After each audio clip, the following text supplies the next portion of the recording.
You think confidence comes before action. It doesn't.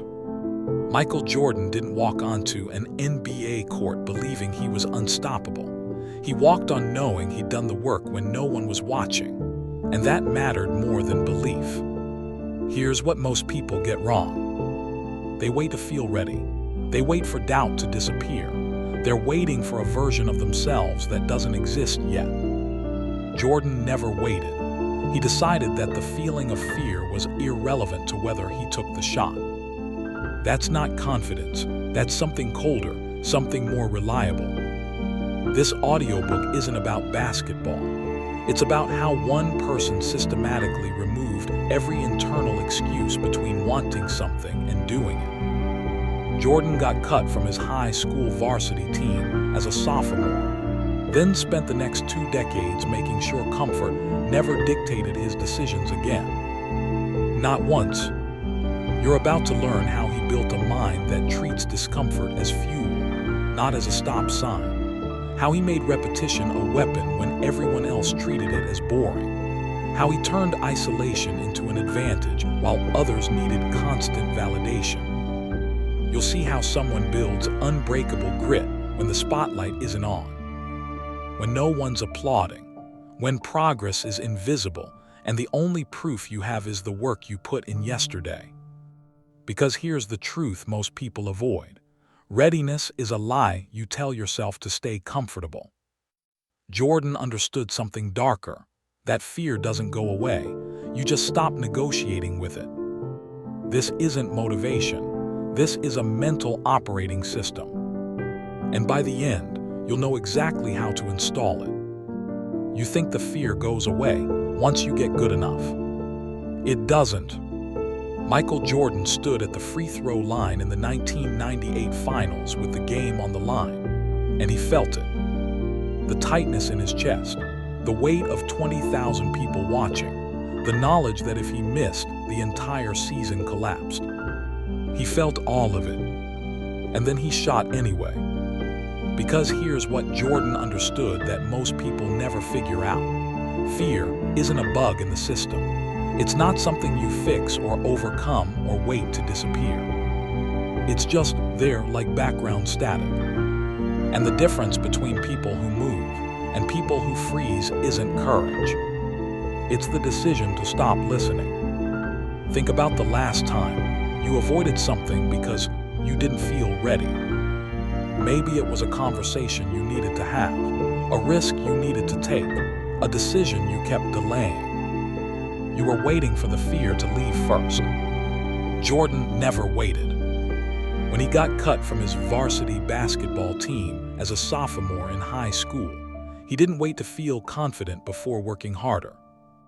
He went home that day, and he made a decision, not an emotional decision, a mechanical one. The fear of not being good enough, still there. The doubt about whether he'd ever make it, still there. But he separated the feeling from the action. And that separation, that's the entire framework. Most people treat fear like a stop sign. Jordan treated it like a radio he couldn't turn off, but could choose to ignore. And that choice is available to you right now. Not when you feel braver, not when you've built more confidence, right now. Because confidence is a lie most people tell themselves to justify waiting. They say, I'll do it when I feel ready. But readiness doesn't work that way. Readiness is retroactive. You feel ready after you've already done the thing. Jordan didn't feel ready the first time he took a game-winning shot in front of thousands of people. He felt terrified. But he took it anyway, and the next time the fear was still there, just quieter because he had proof now. Proof that the feeling doesn't matter. Here's what happens when you wait for fear to disappear. You build a habit of negotiation. Every time there's something uncomfortable, you have an internal conversation. Should I do this? Do I feel ready? What if it goes wrong? And that conversation, it's not making you safer. It's just making you slower. Jordan eliminated the conversation. He made the rule when his mind was clear. When the moment comes, I take the shot. Then, when the moment arrived and the fear showed up and his heart was pounding, the decision was already made. He didn't decide in the moment. That's the framework. You decide once in advance what you'll do when fear shows up, and then when it shows up, you don't give yourself permission to renegotiate. Because here's the truth most people avoid. Fear signals importance, not danger. If you're not afraid, the stakes probably aren't high enough. The fear you feel before doing something difficult isn't your body warning you to stop. It's your body confirming that what you're about to do actually matters. Jordan knew this. Every time he felt that tightness before a big game, he didn't interpret it as "I shouldn't be here." He interpreted it as "this matters." And he moved anyway. Think about the decisions you're avoiding right now. The ones that make your stomach tight when you think about them. The ones you keep pushing to next week. That feeling isn't a warning. It's confirmation. It's your body telling you, this is important. This will change something. This requires you to be someone you're not sure you are yet. And most people, they take that feeling as a reason to wait. Jordan took it as a reason to move. Not because he was fearless, because he understood that waiting for the feeling to change is just a sophisticated form of quitting. You tell yourself you're being strategic, you're being careful, you're waiting for the right moment. But what you're really doing is choosing comfort over growth. And Jordan never let comfort make his decisions. He built a mental rule that overrode his emotions. The discomfort is irrelevant to whether I act. The fear is irrelevant. The doubt is irrelevant. The only thing that matters is whether I've decided this is what I'm doing. And once he decided, the feelings became background noise. Here's the part that's uncomfortable. You already know what you need to do. You've known for a while. The conversation you need to have, the project you need to start, the change you need to make. You're just waiting to feel differently about it first. And that wait, it's killing you slowly. Not dramatically, not all at once. But every day you delay is a day you're choosing to stay the same. And the cost of staying the same compounds quietly. Jordan understood this in a way most people never do. He knew that the person who waits for confidence stays exactly who they are. The person who acts without it, they become someone new. So the question isn't whether you're ready.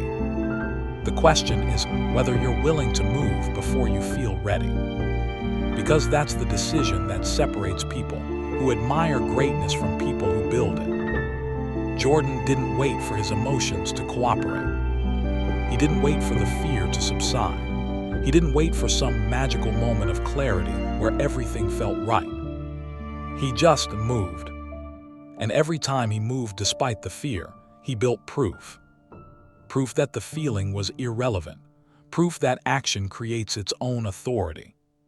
You don't feel ready, then act. You act, then feel ready. That's the sequence Jordan lived by. And it's the sequence you're going to have to adopt if you want anything to change. So here's the framework, stripped down. Acknowledge the fear. Don't pretend it's not there. Don't try to talk yourself out of it. Just notice it. Then overrule it. Make the decision to act before the feeling has time to veto. Jordan didn't give his fear veto power over his decisions. He felt it, registered it, and then moved anyway. Not because the fear went away, because he stopped treating it like it mattered. And the more you do this, the quieter it gets. Not silent, never silent, but quieter. Jordan still felt pressure in his final game. He still felt doubt during crucial moments. But he had years of proof by then. Proof that the feeling was just noise. Proof that moving despite it was always the right call. You don't have that proof yet, but you can start building it today. Pick one thing you've been avoiding. One decision where the fear is loud and the readiness feels distant. And move on it. Not tomorrow, not when you feel braver, today. Small action, immediate, no announcement. Just decide and do. That's how someone who thinks like Michael Jordan would respond. The fear doesn't disappear. You just stop negotiating with it. And the moment you stop negotiating, everything changes. Because you're no longer waiting for permission from your emotions. You're no longer outsourcing your decisions to how you feel in the moment. You're operating from a rule you made when your mind was clear. And that rule is simple. Discomfort is irrelevant to whether I move. Install that rule today. Test it once on something small. See what happens when you act before you feel ready. You'll notice something strange. The fear was lying to you the whole time. It wasn't protecting you, it was just noise. And once you realize that, you stop listening. That's when the real work begins. In the next chapter, we'll talk about the work that no one sees. The repetition Jordan did when the gym was empty and the cameras were off. The discipline that built everything else. But for now, just move. Stop waiting to feel ready. The decision comes first. The feeling follows. You know what Michael Jordan was doing at 5 a.m. on most mornings during his peak years? Shooting free throws in an empty gym. No cameras, no teammates, no coach watching. Just him, the ball, and the sound of the net. Hundreds of shots, sometimes over 1,000. And nobody knew. That's the part most people miss when they study greatness. They see the highlight reel, the game-winning shots, the championships, the moments when the world was watching. But Jordan knew something they didn't. The game was already won before he ever stepped on the court. It was won in the silence, in the repetition, in the hours no one ever saw. Here's what happens when you do the work publicly. You start doing it for the reaction, for the likes, for the validation, for the proof that you're working hard. And the moment you need an audience to confirm your effort, the effort stops being real. It becomes performance.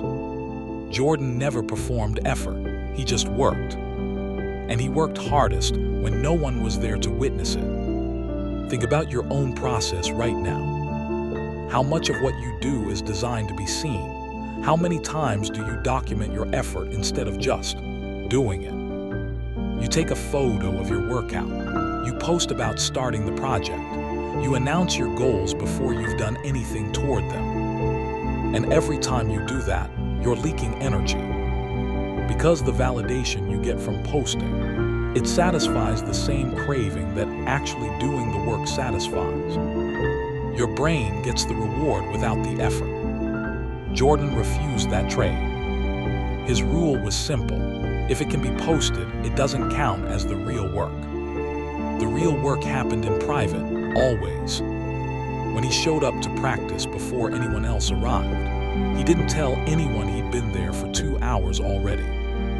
He just had an edge they couldn't explain. When he stayed late after everyone left, running the same play over and over until his legs burned, nobody knew.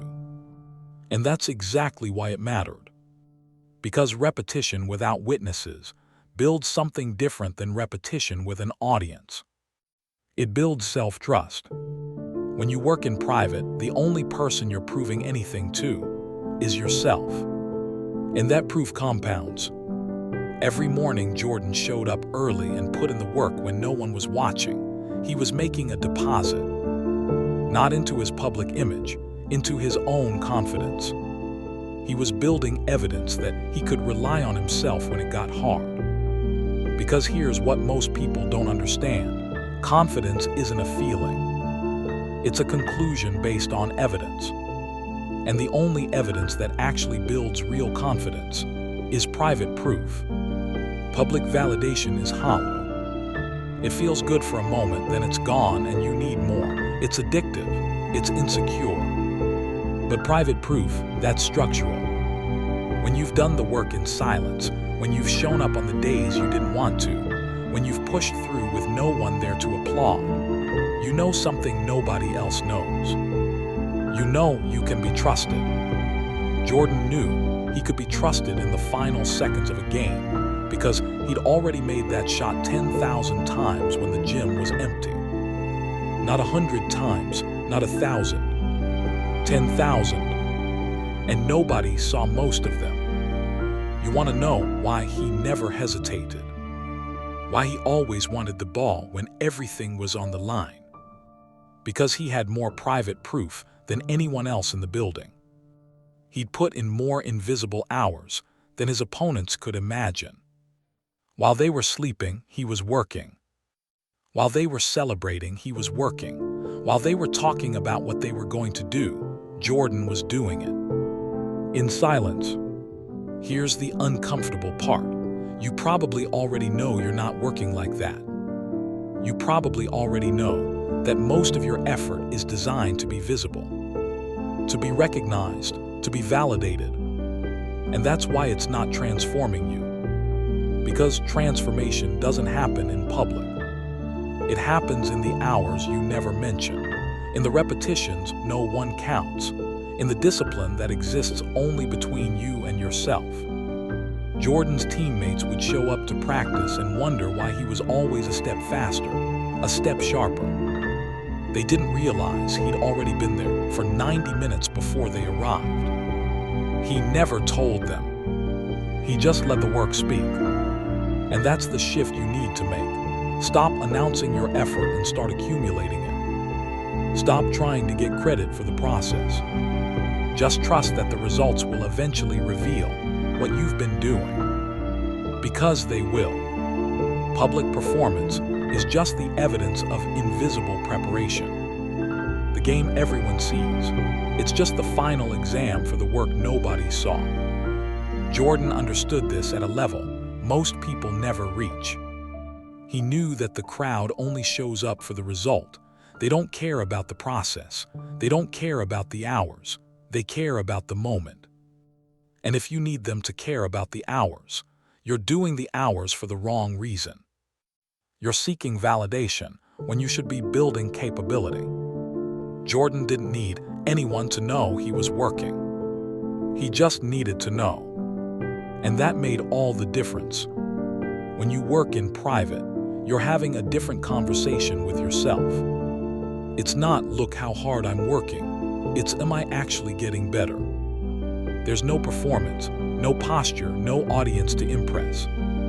Just you and the truth. And the truth is easy to see when no one else is watching. Are you really pushing yourself, or are you going through the motions?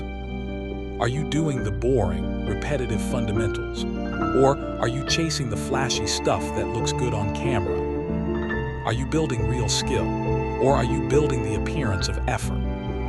Jordan asked himself those questions every single day in that empty gym. And he answered them honestly, because there was no one there to lie to. That's the power of private work. It forces you to be honest with yourself about whether you're actually improving or just performing improvement. And most people, they can't handle that honesty. So they keep the audience around. They keep documenting. They keep announcing. Because if other people are watching, they don't have to confront the truth. Jordan confronted the truth every morning at 5 a.m. He knew exactly where he was weak, exactly what needed work, exactly how far he still had to go. And he fixed it in private. By the time anyone saw him perform, the fixing was already done. Here's what that looked like in practice. Jordan would identify a specific weakness, maybe his left-handed finishing, maybe his mid-range consistency from a certain spot, and he'd drill it alone until it wasn't a weakness anymore. Not for a week, for months, sometimes longer. No one knew he was doing it. Then suddenly, in a game, he'd execute something perfectly that he used to struggle with, and commentators would call it natural talent. It wasn't talent. It was 1,000 hours no one saw. And that's the part you need to internalize. The gap between you and where you want to be. It closes in private. Not in public declarations. Not in documented sessions. Not in accountability posts. in silent, solitary repetition that no one applauds. Jordan spent more hours alone in gyms than he ever spent in front of crowds. Think about that ratio. Most people reverse it. They spend more time talking about the work, posting about the work, being seen doing the work, than they spend actually doing it when no one's watching. And that's why most people don't transform. Because transformation requires privacy. It requires the willingness to work when there's no reward, no recognition, no immediate feedback. Just the slow, invisible accumulation of skill. Jordan was willing to be invisible in the process, so he could be undeniable in the result. Most people want the opposite. They want to be visible in the process and surprised when the result doesn't come. You can't have both. You either work in private and win in public, or you perform in public and wonder why you're not winning. Jordan made his choice early. He decided that the work no one sees is the only work that matters. And once you internalize that decision, everything changes. You stop caring about who knows you're working hard. You stop needing credit for the process. You stop posting every training session like it's evidence of commitment. You just work. And the work compounds quietly. Day after day, week after week, month after month. All of it invisible, all of it uncelebrated. Until the moment comes when it's not invisible anymore. When you perform at a level that makes people ask, where did that come from? And you smile because you know exactly where it came from. It came from the hours they didn't see, the repetition they didn't count, the discipline they never knew existed. Jordan had that smile. He'd hit a shot that looked impossible, and while everyone else was amazed, he was just confirming what he already knew. He'd made that shot 500 times before, just not in front of them. So here's the question you need to answer honestly. How much of your work is real, and how much is performance? How much happens when no one's watching, and how much only happens when someone is? Because the ratio matters. If most of your work requires an audience, you're not building skill. You're building dependency. Dependency on validation, on approval, on external confirmation that you're doing enough. And that dependency, it's a structural weakness. Jordan built self-reliance instead. He proved to himself, over and over in empty gyms and silent mornings, that he could be trusted. That when the moment came, he'd be ready. Not because someone told him he was ready, because he had the evidence. Thousands of hours of private evidence. That's what you need to start building today. Not a public training montage, not an announcement, not a documented journey. Just quiet, relentless, invisible work. The kind of work that doesn't photograph well. The kind that's boring to talk about. The kind that no one will congratulate you for. Do that work anyway. Do it because transformation lives there. Do it because that's how someone who thinks like Michael Jordan would respond. The real work happens when no one's watching. Start there. In the next chapter, we'll talk about comfort and why Jordan treated it like an enemy he refused to negotiate with. But for now, just ask yourself, what's one thing I could work on today that no one needs to know about? Then go do it. In silence. Michael Jordan won his first championship in 1991.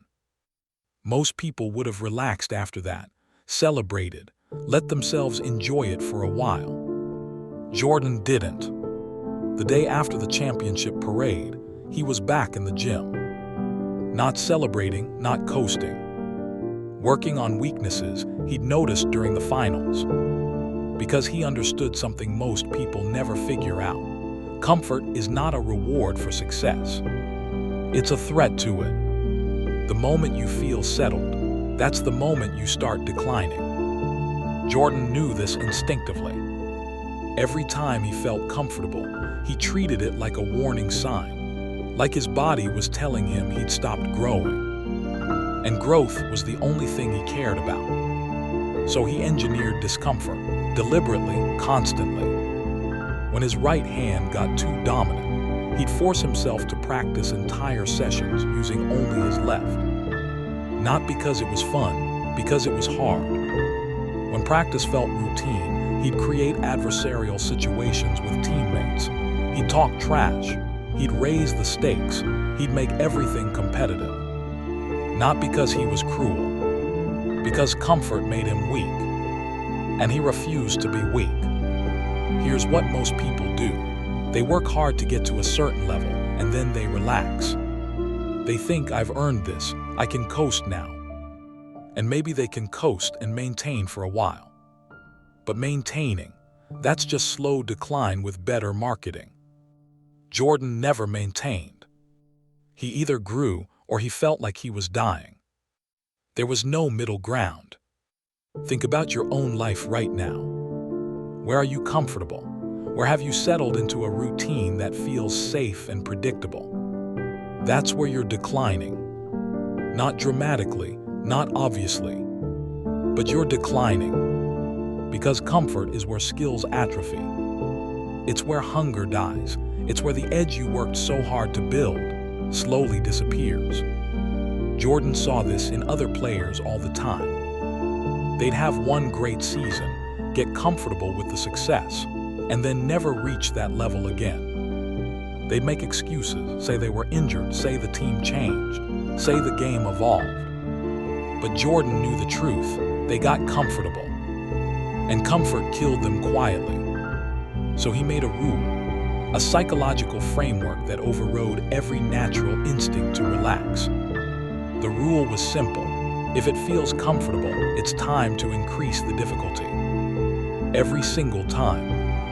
Not sometimes, not when he felt motivated. Every time. When shooting practice felt easy, he'd add fatigue. He'd run sprints until his legs were burning, then practice shooting. Because the game doesn't wait for you to feel fresh. When defensive drills felt routine, he'd guard faster players, smaller players, players with different styles. Anything to create a problem he hadn't solved yet. He was hunting for discomfort the way most people hunt for ease. And that hunt, it's what separated him from everyone else. Because here's what comfort does. It lies to you. It tells you you've arrived, that you've done enough, that you've earned the right to relax. And the moment you believe that lie, you stop being who you were. Jordan never believed it. Even after winning 6 championships, he was still finding ways to make practice harder. Still creating pressure when there wasn't any. Still refusing to let himself settle. People called it obsession, called it unhealthy. Jordan called it survival. Because he knew that the moment he got comfortable, someone hungrier would pass him. And he'd rather die than let that happen. Now here's the part you need to confront. You're probably making decisions based on comfort right now, and you're not even aware of it. You choose the easier conversation over the necessary one. You choose the familiar approach over the better approach. You choose the predictable outcome over the uncertain one. And every time you make that choice, you're choosing to stay exactly who you are. Jordan had a filter for every decision. Am I choosing this because it's easy? If the answer was yes, he didn't do it. Not because he was trying to be difficult. Because easy decisions build soft people. And soft people don't last.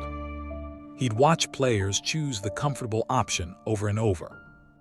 They'd avoid the hard defensive assignment.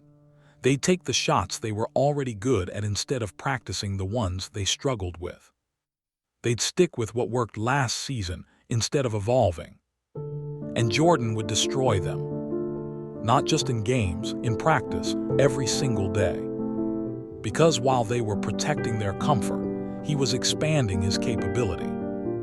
While they were avoiding discomfort, he was weaponizing it. There's a story his teammates tell about practice sessions where Jordan would switch hands mid-drill.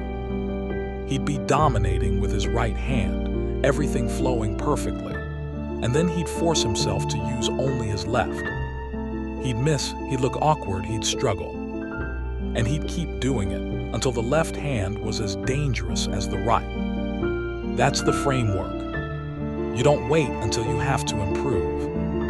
You improve when it's uncomfortable, when it disrupts your flow, when it makes you look worse before you look better. Most people can't tolerate that. They need to look good, need to feel competent, need constant confirmation that they're doing well. Jordan needed none of that. He was willing to look terrible in practice if it meant being unstoppable in games. He was willing to feel incompetent with new skills if it meant eliminating weaknesses. He was willing to be uncomfortable every single day if it meant his opponents never got comfortable against him. That's the trade. And most people won't make it. They'll choose comfort, they'll choose ease. They'll choose the path that doesn't require them to feel inadequate or uncertain or off balance. And that choice, it compounds.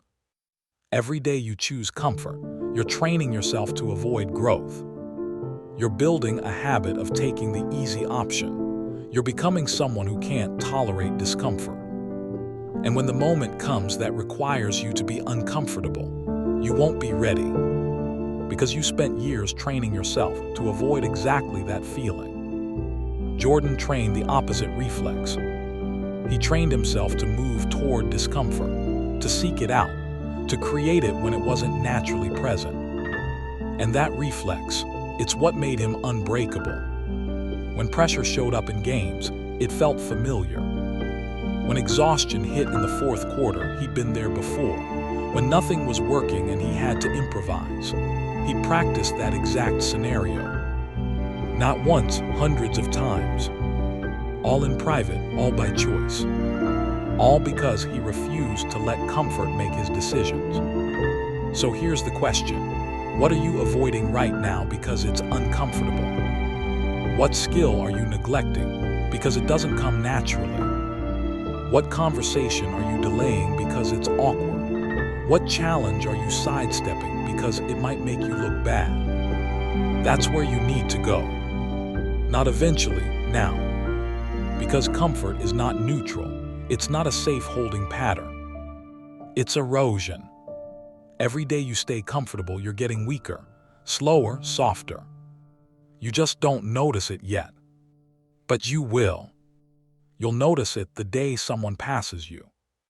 The day an opportunity requires a version of you that no longer exists. The day you realize you've been declining for years and calling it stability. Jordan saw that happen to players he respected. Watched them get comfortable after early success and never recover. And he made a promise to himself that would never be him. So he built his entire psychology around one principle. Comfort is the enemy. Not failure, not pressure, not exhaustion. Comfort. Because comfort is the only thing that makes you choose to stop growing. Failure just gives you information. Pressure reveals what you've built. Exhaustion shows you your limits. But comfort convinces you that you don't need to keep building. And that conviction is fatal. Jordan treated comfort like a drug. Something that felt good in the moment, but destroyed you over time. And he went cold turkey.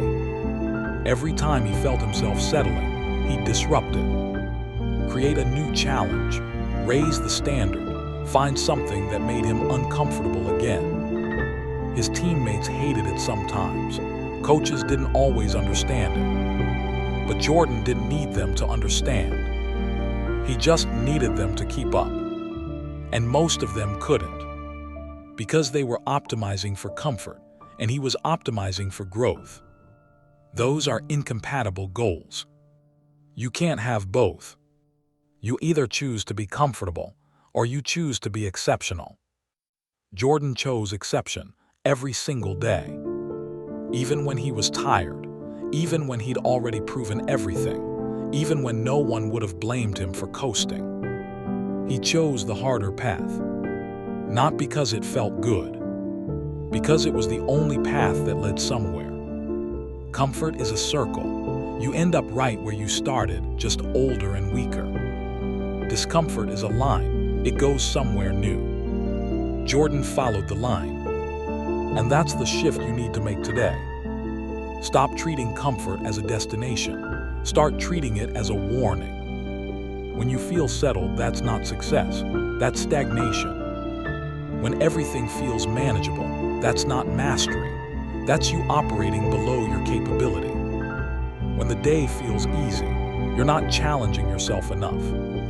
Jordan would have looked at an easy day and immediately made it harder.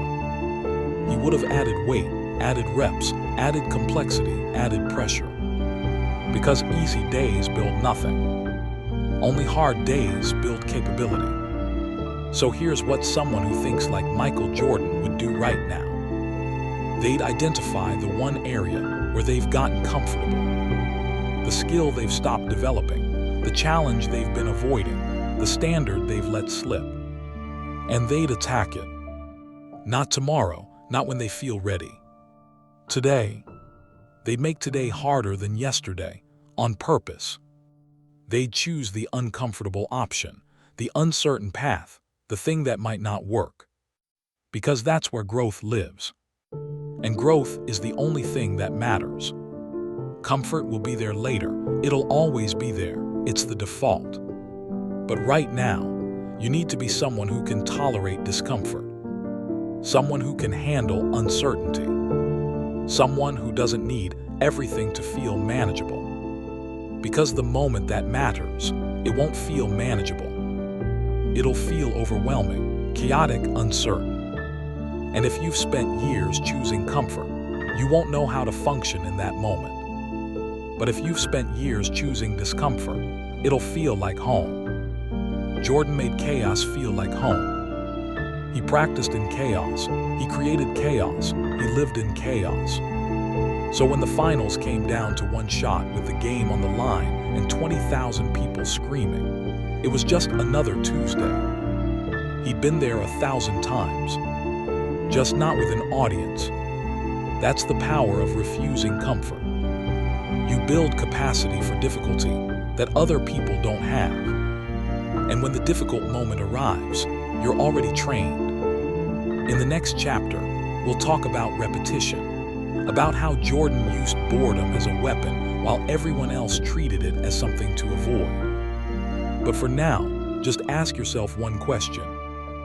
Where am I comfortable? Then go make it harder. That's the work.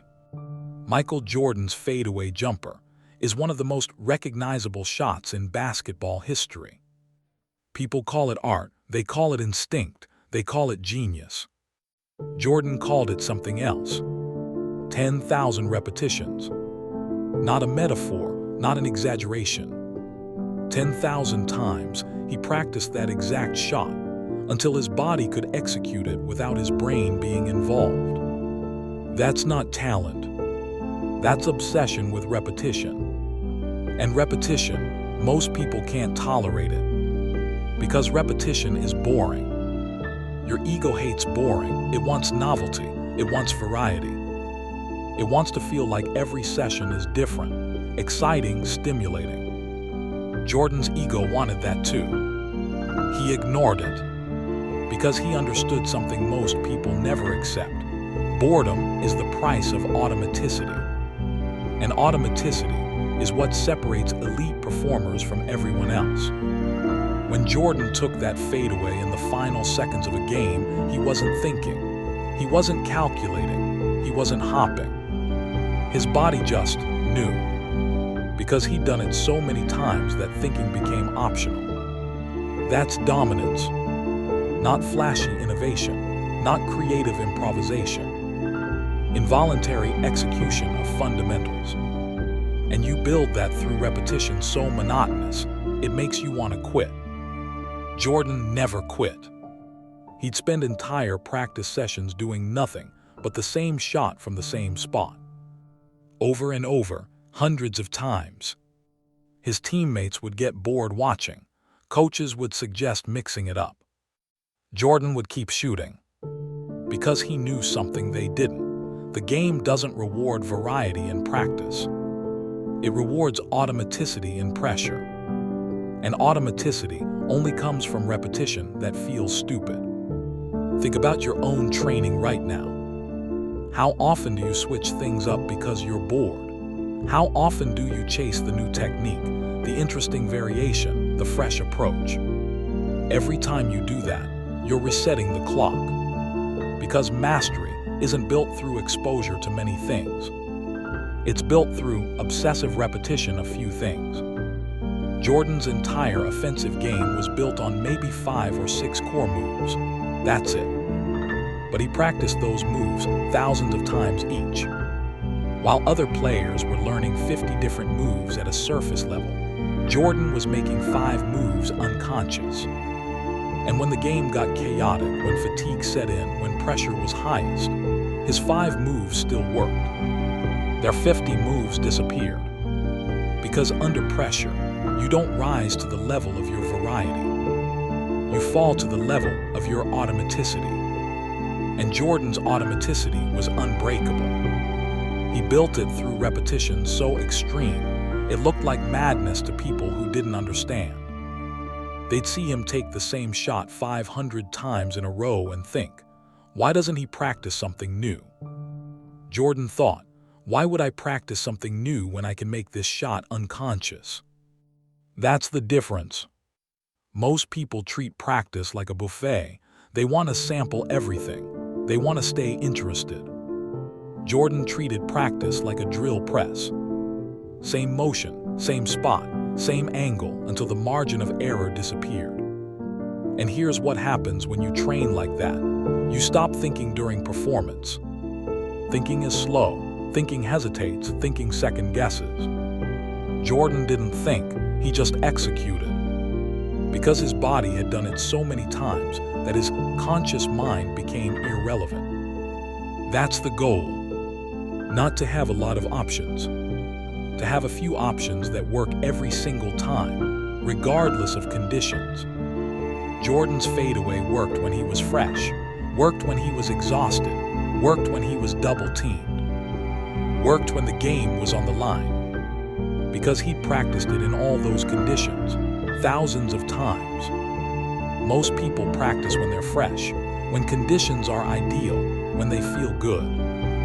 Jordan practiced under fatigue, under pressure, under the worst possible conditions. Because he knew that's when the skill would actually be needed. So he'd run until his legs were burning, then practice shooting. He'd simulate game pressure, then practice shooting. He'd add defenders, add noise, add chaos, then practice shooting. Same shot, different hells. And that's where real skill is forged. Not in comfortable repetition. In repetition under fatigue. Because fatigue reveals what's actually automatic and what's just technique you can execute when you're fresh. Jordan eliminated the gap between those two things. When he was tired, the shot looked the same. When he was under pressure, the shot looked the same. When nothing else was working, the shot looked the same. Because he'd made it involuntary. And involuntary skills, they can't be disrupted. Your opponent can't take away something you don't have to think about. They can take away your strategy. They can take away your game plan. They can take away your comfort. But they can't take away automaticity. Jordan built automaticity through repetition that would have broken most people mentally. Because most people need variety to stay engaged. They need stimulation. They need the session to feel different. Jordan needed none of that. He could do the same drill for 3 hours straight and never lose focus. Not because he enjoyed it, because he understood what it built. And what it built was unbreakable. Here's the part most people miss. If you're bored during repetition, you're not paying attention to the margins. There's always something to refine. Always a degree of precision you haven't achieved. Always a subtle adjustment that could make the execution cleaner. Jordan never ran out of things to improve because He was paying attention at a level most people can't sustain. He'd noticed that his elbow was half an inch too far out on shot 400. He'd adjust. He'd notice his release was a fraction of a second slower when tired. He'd fix it. He'd notice things that most people would never see, because most people are just trying to get through the reps. Jordan was trying to perfect the reps. And perfection, it takes thousands of iterations. Not because you're slow, because the margins are that small. The difference between a shot that goes in 70% of the time and a shot that goes in 90% of the time, it's microscopic. But it's everything in competition. And you only find those microscopic adjustments through repetition that most people would call insane. Jordan wasn't insane, he was precise. He knew exactly what he was building. He knew exactly why it mattered. And he was willing to be bored for years if it meant being dominant for decades. That's the trade. Boredom now, dominance later. Most people won't make that trade. They'll chase the interesting thing, the new technique, the exciting variation. And they'll stay mediocre forever. Because mediocrity is what you get when you optimize for stimulation instead of repetition. Jordan optimized for repetition. He made boredom his weapon. While everyone else was getting distracted by novelty, he was making fundamentals unconscious. And when the game mattered, fundamentals won. Every time. Because flashy moves disappear under pressure. Creative improvisation fails under fatigue. New techniques collapse under chaos. But fundamentals executed 10,000 times, they never fail. Jordan proved that over and over. The moments everyone remembers weren't moments of innovation. They were moments of execution. The same shots he practiced endlessly. The same moves he drilled relentlessly. The same fundamentals he'd made involuntary. Just performed when it mattered most. That's not luck, that's not talent. That's repetition paying dividends. So here's the question you need to answer. What are you willing to repeat until it's unconscious? Not what sounds interesting, not what feels exciting. What are you willing to do 10,000 times? Because that's what you'll be able to execute when everything else falls apart. Jordan knew his answer. He knew exactly which skills were worth that level of repetition. And he did them until they became automatic. You need to make that same choice. Pick the fundamentals that matter most in your field, the core skills that everything else depends on. Then repeat them until you're bored out of your mind. Then repeat them another 1,000 times. That's when they start to become automatic. Jordan's teammates used to joke about how boring his practice sessions were. Same drill, same shots, same focus points. Day after day, week after week, year after year. They thought he was missing out on the fun of trying new things. Jordan thought they were missing out on dominance. And he was right. Because when the finals came and the pressure was unbearable and fatigue was total, Jordan's fundamentals still worked. Their variety disappeared. They had 50 moves they could kind of execute. Jordan had 5 moves they couldn't stop. That's the power of repetition. It's not about having more options. It's about making fewer options inescapable. And you make them inescapable through repetition that feels like insanity to people who don't understand the goal. The goal isn't to stay interested. The goal is to build automaticity. And automaticity requires you to ignore your ego's demand for novelty. Your ego will tell you you've done enough reps, that you should move on, that you're wasting time. Your ego is lying. You haven't done enough reps until the skill is unconscious, until you can execute it perfectly while exhausted, distracted, and under pressure. Jordan knew this. So he kept repeating until unconscious execution was the only option. That's the standard. Not I can do this when I'm focused, but I can do this when I'm destroyed. Because that's when you'll actually need it. Jordan practiced his fadeaway until he could hit it with 3 defenders on him, exhausted in the final seconds of a game with everything on the line. And he could hit it because he'd simulated that exact scenario thousands of times. Not once, not 10 times. Thousands. That's not excessive, that's preparation. And preparation, it looks like obsession to people who don't understand what you're building. Let them think it's obsession. Jordan didn't care what it looked like, he cared what it produced. And it produced dominance. So here's what someone who thinks like Michael Jordan would do. They'd identify the 3 to 5 fundamental skills their success depends on. Then they'd practice those skills in endless repetition until boredom felt like home. They wouldn't chase variety.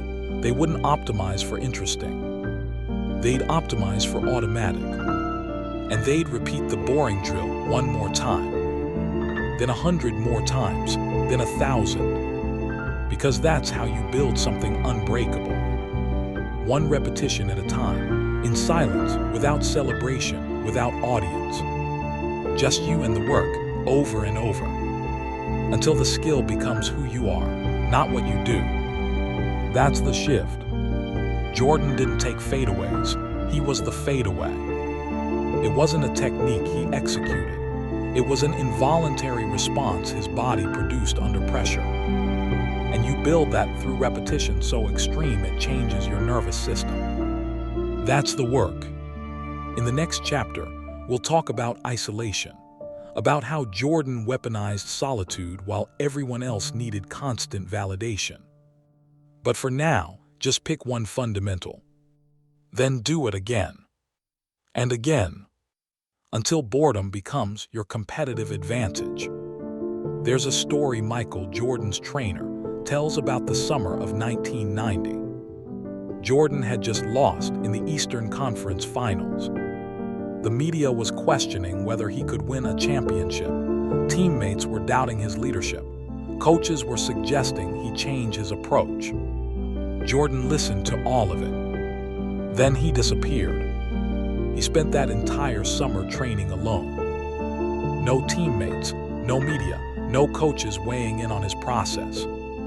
Just him and the work. And when he came back, everything had changed. Not because he'd gotten approval, because he'd stopped needing it. That's the shift most people never make. They need someone to believe in them before they believe in themselves.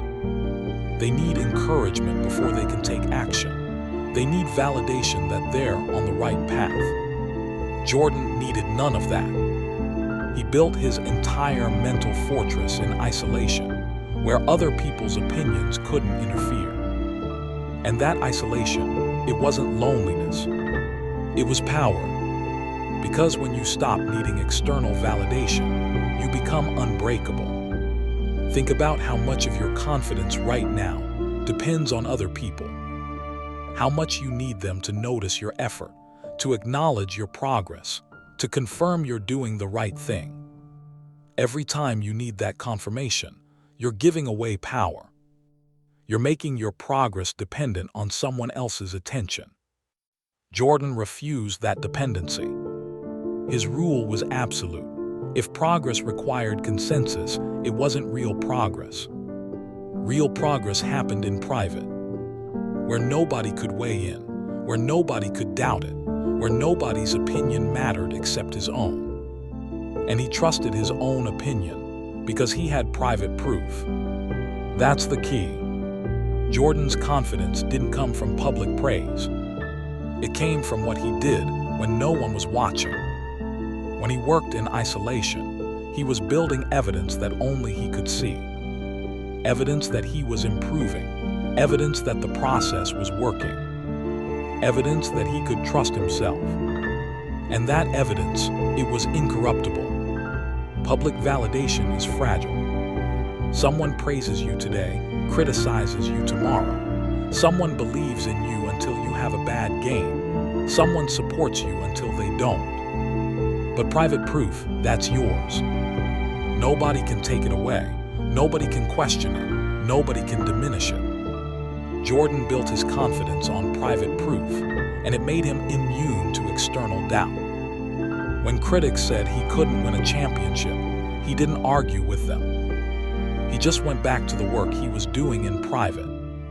When teammates questioned his methods, he didn't try to convince them. He just kept training alone.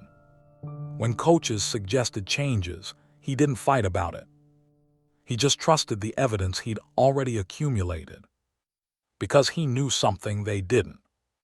He knew exactly what he was building. He knew exactly what it would produce.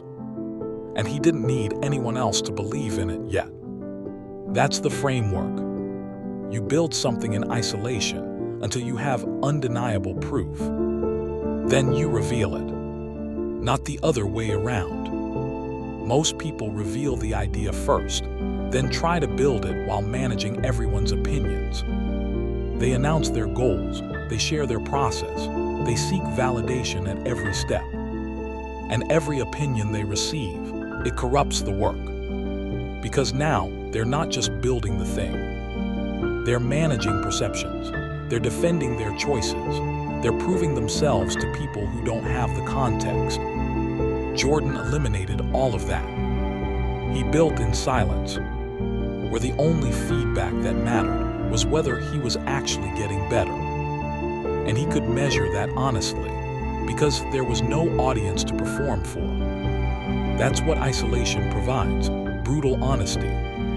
When you're alone with the work, you can't lie to yourself about whether it's working. There's no one there to impress, no one to convince, no one to fool. Just you and the truth. Are you improving or are you stalling? Is the process working or do you need to change it? Are you pushing yourself or are you coasting? Jordan answered those questions every day in isolation. And the answers were clear, because there was nobody there to soften them. When you work in public, people soften the truth.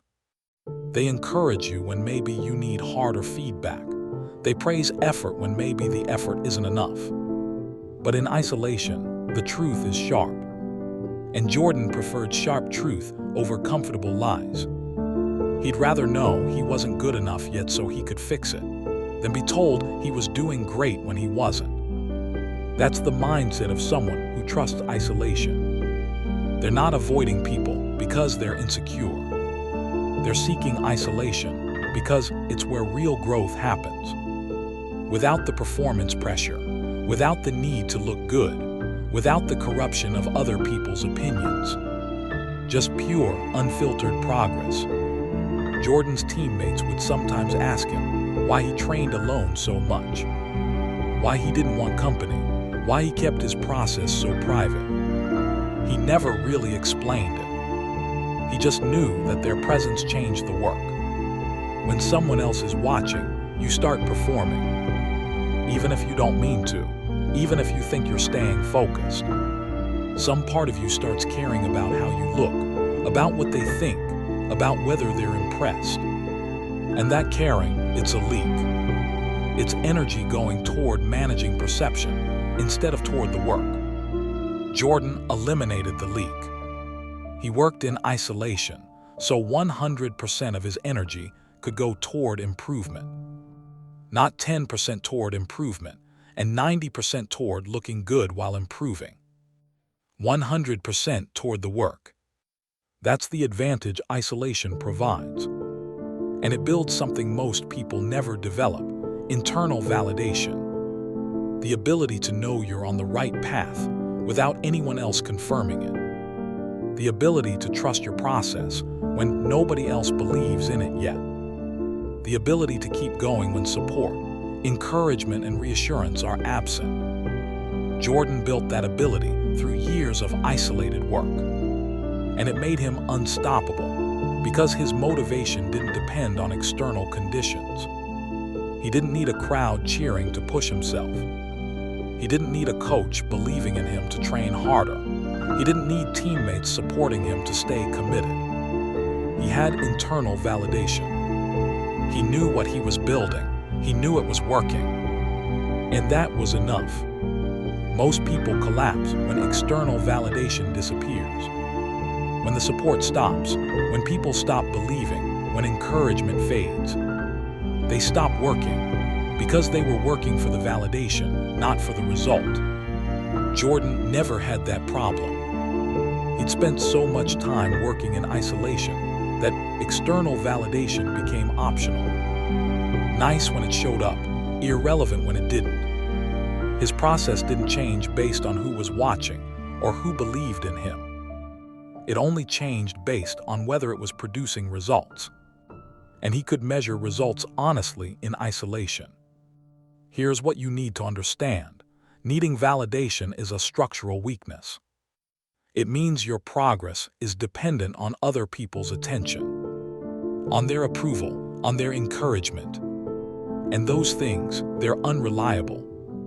People are inconsistent, they're distracted, they're dealing with their own issues. If you need them to fuel your process will fail. Jordan understood this early. So he systematically removed the need for validation. He built a process that worked in complete isolation, that didn't require anyone else's input, that didn't depend on anyone else's belief. And that process, it was bulletproof. When everyone doubted him, it didn't matter. He had private proof. When critics said he'd never win, it didn't matter. He knew what he was building. When pressure mounted and expectations grew, it didn't matter. Because his confidence came from something more reliable than public opinion. It came from the work he'd done when nobody was watching. Thousands of hours, alone, building proof. And that proof, it was unshakable. So here's the question you need to confront. How much of your process depends on other people? How much do you need them to notice, to encourage, to believe? And what happens to your process when they don't? Do you keep going or do you stall? Because if you stall when validation disappears, you haven't built a real process yet. You've built a performance. And performances collapse under isolation. Jordan built a practice. Something that worked whether anyone was watching or not. Something that produced results whether anyone believed in it or not. Something that sustained itself through internal evidence, not external praise. That's what you need to build. Not a process that looks good on social media. A process that works in complete silence. Not goals that impress other people. Goals that matter to you when nobody's watching. Not validation-seeking behavior disguised as work. Actual work that produces actual results. Jordan spent entire summers training in isolation, building capability that nobody knew about. Then he'd show up to the season, and people would be shocked at his improvement. They'd ask what he did differently. He'd smile and say nothing. Because the work wasn't for them, it was for him. And he didn't need them to understand it. He just needed it to work. And it did. Every single time. Because isolation forces you to build something real. When there's no audience, you can't fake progress. You can't perform effort. You can't substitute validation for results. You either improve or you don't. And Jordan improved. Relentlessly, privately, without announcement. Then when the moment came, he revealed what he'd built. Not for approval, not for praise. Just as proof. That's the power of isolation. It lets you build in silence, then reveal in dominance. Most people do the opposite. They announce in noise, then fail in silence. They tell everyone what they're going to do. They post about their process. They seek validation at every step. Then when it doesn't work, they disappear. Jordan did the opposite. He disappeared first, built in silence, accumulated proof. Then revealed results that couldn't be questioned. That's the sequence. Isolation first, validation later. Not because validation doesn't feel good, because depending on it makes you weak. And Jordan refused to be weak. So he built everything in isolation. His shot, his strength, his endurance, his mental toughness. All of it developed in private, where nobody's opinion could interfere. And when he stepped onto the court, the work spoke. Nobody had to believe in his process. The results made belief irrelevant. That's what you're building toward. A version of yourself that doesn't need anyone to believe in it. A process that works in isolation. Results that speak louder than any validation. Jordan once said something that captures this perfectly. He said he didn't need anyone to tell him he was great, because he knew what he'd done to become great. That's internal validation. That's the fortress. And you build it the same way Jordan did. In isolation, through private proof, without needing anyone else to confirm what you already know. So here's what someone who thinks like Michael Jordan would do right now. They'd identify one part of their process that's currently dependent on external validation.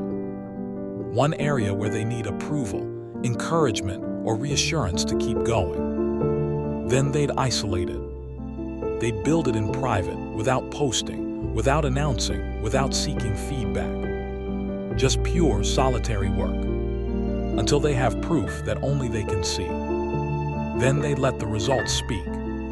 That's the practice. In the next chapter, we'll talk about failure, about how Jordan extracted information from every miss without making it mean anything about who he was. But for now, just ask yourself, what could you build if nobody knew you were building it? Then go build it. In silence, Michael Jordan missed over 9,000 shots in his career. 9,000. Let that number sit for a second. 9,000 moments where he took the shot and it didn't go in. 9,000 times the outcome he wanted didn't happen. And every single one of those misses, he treated the same way. As information. Not as evidence he wasn't good enough. Not as proof he should stop shooting. Not as a referendum on his ability. Just data. This is what the ball did. This is where my form broke down. This is what needs to adjust. Then he shot again. That's the framework. And it's the framework most people never develop, because they make failure mean something about who they are. Jordan never did that. He separated the outcome from his identity so cleanly that a missed shot had no emotional content. It was just feedback. And feedback, you use it. You don't fear it, you don't avoid it, you don't internalize it. You extract the information, make the adjustment, and repeat. That's it. But most people can't do that because they've attached their ego to every outcome. When they fail, they don't see information. They see evidence. Evidence that they're not talented, that they don't belong, that they should quit. Jordan saw none of that. He saw a mechanical problem with a mechanical solution. The shot didn't go in because the angle was wrong, or the release was late, or the footwork was off. Fix the angle, fix the release, fix the footwork. Shoot again. No drama, no shame, no identity crisis. Just adjustment. That's what made him different. Not that he didn't fail, he failed constantly. More than most people ever will. But he refused to make failure mean anything beyond what it actually was. A gap between current capability and required capability. And gaps, you close them. You don't run from them. You don't pretend they don't exist. You don't make them mean you're broken. You just close them. Jordan's entire career was closing gaps. He'd identify something he couldn't do yet, then he'd practice it until he could. And during that practice, he'd fail hundreds of times. But those failures didn't slow him down. They gave him information about what to adjust. Think about your own relationship with failure right now. How do you respond when something doesn't work? Do you extract the information, or do you make it personal? Do you analyze what went wrong, or do you question whether you should be doing this at all? Do you adjust and repeat, or do you hesitate the next time? Because if failure makes you hesitate, you've given it too much power. And that power, it's quietly destroying your potential. Not all at once, gradually. Every time you fail and internalize it as identity rather than data, you're building hesitation. You're training yourself to avoid risk, to play safe, to stop trying things that might not work. Jordan gave failure no power. A missed shot in practice didn't make him gun-shy in games. A bad game didn't make him doubt his process. A loss didn't make him question his ability. It just gave him data about what needed work. And he went to work. No emotional attachment, no catastrophizing, no avoidance. Just clinical extraction of information. This is what Jordan's teammates noticed about him. He'd miss a shot, and within seconds he was breaking down exactly what went wrong. Not beating himself up, not making excuses. Just analyzing. The defender was lower than I expected. I need to adjust the release point. Done. Next shot. That's the response pattern he built. And he built it so thoroughly that it became automatic. Failure didn't trigger emotion, it triggered analysis. And analysis, that's useful. Emotion isn't. When you make failure emotional, you corrupt the information. You can't see clearly what went wrong because you're too busy protecting your ego. Jordan had no interest in protecting his ego. He had interest in getting better. And getting better required honest assessment of failure. So he removed the emotion from the equation entirely. Failure became a neutral event, like weather, like gravity. Something that happened, something to account for, nothing more. Here's what that looked like in practice. Jordan would run a drill miss repeatedly and keep running the drill. No frustration, no self-criticism. Just repetition with micro-adjustments. His teammates would get frustrated watching their own mistakes. Jordan would just shoot again. Because he understood something they didn't. Emotional attachment to failure creates hesitation. And hesitation, it's fatal. If you're afraid of failing, you stop taking risks. You stop trying new things. You stop pushing boundaries. You play it safe. And safe, it doesn't win championships. Jordan never played it safe. He took the shot every time. Even when he'd missed the last 5. Even when the odds were against him. Even when failure was likely. Because failure wasn't the enemy. Hesitation was. And the only thing that creates hesitation is making failure mean something it doesn't. Jordan kept failure in its place. It's information about what to adjust. That's it. Not a statement about your worth. Not evidence you should quit. Not a sign you're on the wrong path. Just information. And once you internalize that, failure becomes useful. Jordan used failure constantly. Every miss told him something. Every loss revealed something. Every mistake highlighted something that needed work. And he was grateful for it. Not in some fake, positive thinking way. In a practical way. Grateful because now he knew exactly what to fix. Most people avoid situations where they might fail because they're protecting themselves from the emotional hit. Jordan sought out situations where failure was likely because that's where the information was richest.